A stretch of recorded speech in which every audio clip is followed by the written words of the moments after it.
Hiya. Ride with me while I create space in and for my innate eternal anthesis.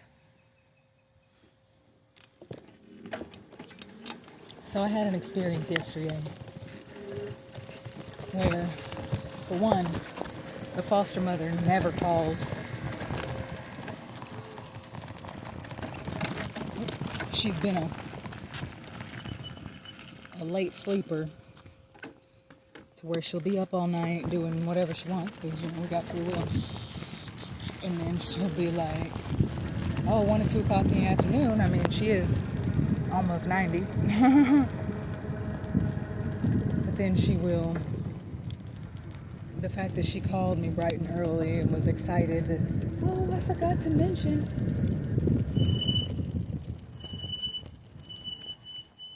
They really did not want to put that in the trash can.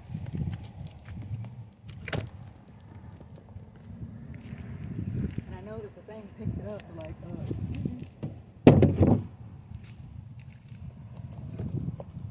and I'm not going to put it back over there in his spot because he can do that.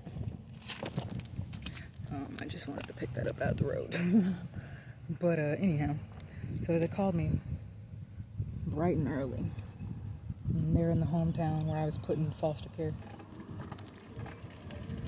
that I don't even go to anymore. There's no reason for me to experience that town and its perpetual frequencies. And so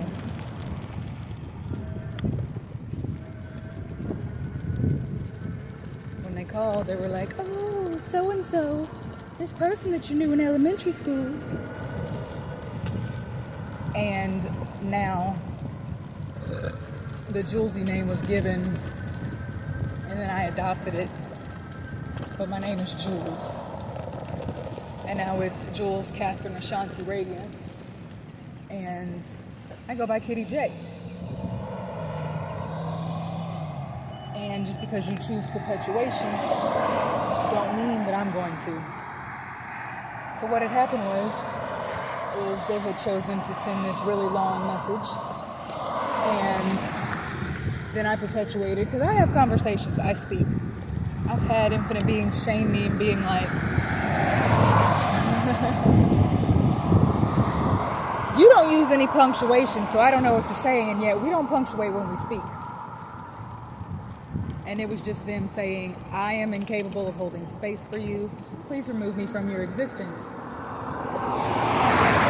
We have these cliches that choose to be adopted that I no longer adopt.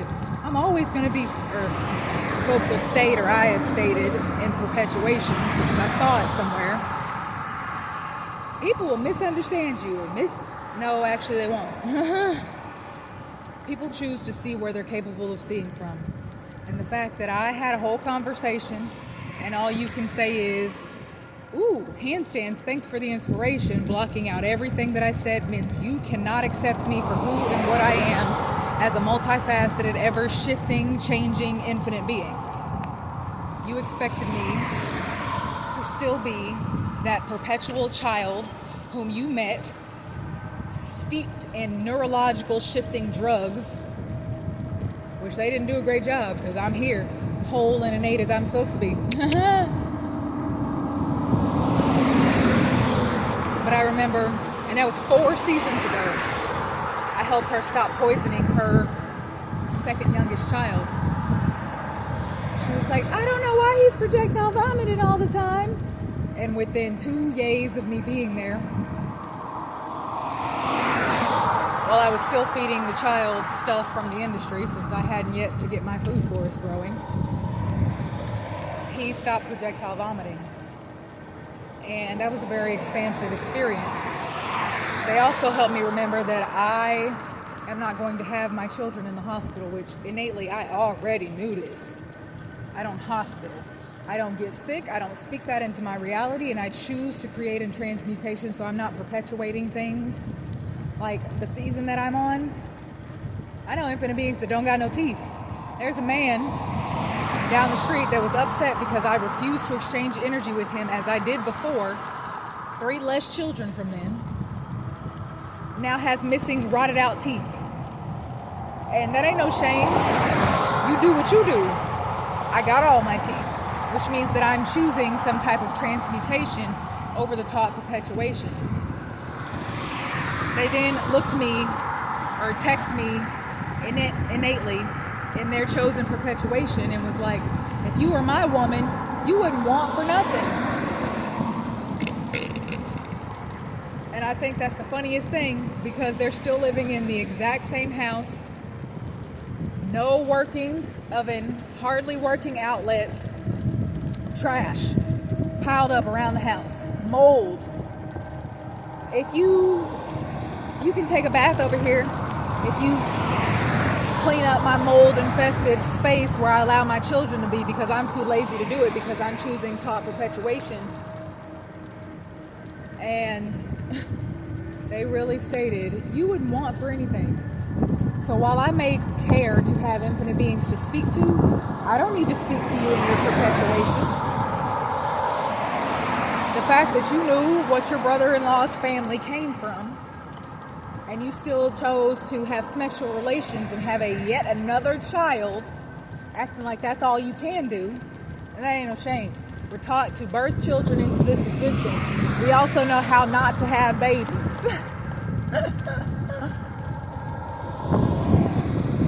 And the fact that this person hasn't ever seen that child and thinks that perpetuation is for you. I don't want to exchange energy with you. And so my multiple messages were met with nothing. And it reminded me of that young infinite being who chose to exchange energy with me. I want somebody to talk to. I knew I wasn't going to be able to speak to them. And I've experienced that at least twice in this life. Now that would be the third time. It'll never happen again. I'm not lacking in communication in any facet. I don't have to exchange energy with you, and I don't have to, and I will not be misunderstood in this life. I will keep creating space, void perpetuation, in eternal, innate, transmutative frequencies, and eternal anthesis. Anthesis is when a flower opens up or blooms. Because to say, as I did, innate, eternal, blooming, the word blooming by definition means to annoy. It means annoyance. It does not even mean the opening of a flower. And so I've seen that that's a lot how we shift and perpetuate. The last person who I chose to speak with, I call them catalysts, not exes. Because I caught them bemoorings, so I don't have to live in their perpetual chosen lessons, less-ons. I choose bemoorings. You don't speak for me. And they will be like high frequency, low frequency, which is just a separation of self. But they think and project to their audience that transmutation is shifting a low frequency into a high frequency, when transmutation is shifting and changing one thing, form, substance, into another. So that experience as a child, an eternal infinite child that you had, you can transmute it and choose to use every facet of that experience as fertilizer for your growth, the same as we do infinitely with a garden. Or for me, a food forest. So we will cling to what we say a word is, and that's not what the definition means. And then there are unabridged dictionaries that are no longer created because it costs too much for it to produce. No, you're just shifting, changing with the times. The word need, have to look that one up in my unabridged dictionary to verify, but it now means poverty, lack. I will not use words that speak poverty and lack into my existence. I even tapped in with the dogmas of autonomy and sovereignty. which is still choosing to give something, energy system, some authority over you. And government or not, you do not have authority over my one and infinity expansive nurturing narratives and realities. And when I choose to stop living in perpetual dogmatic narratives, you don't speak for me. I decided not to get over to Ye because I am nursing my back tire. So intuitively, I'm going to listen to me. But the government system is a perpetual system. It's seeped in dogmatic, multifaceted conformity, bully abusive narratives, and taught free will chosen, after taught dis-ease.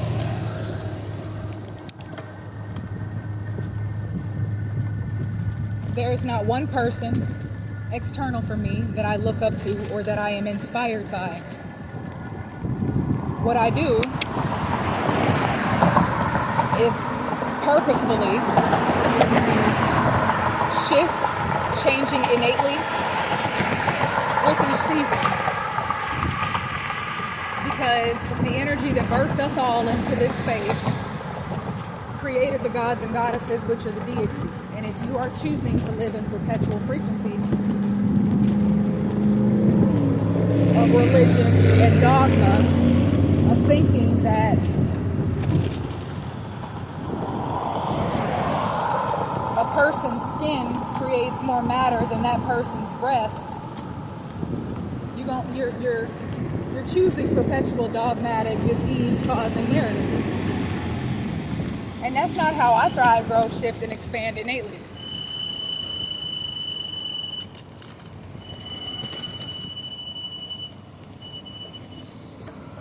So I'm going to keep creating space to not live in taught perpetuation. Because what is the purpose? There is no fun in that. I never have to stop up the hill. But today I had to stop up the hill.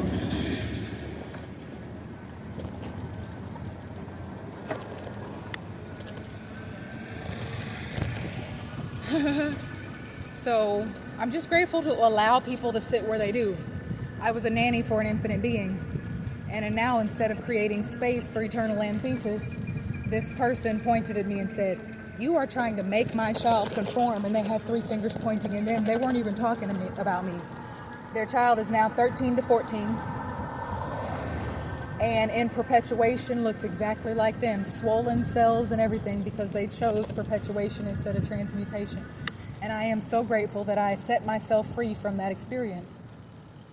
They were refusing to love every facet of themselves, and I realized that I was being a slave for a room.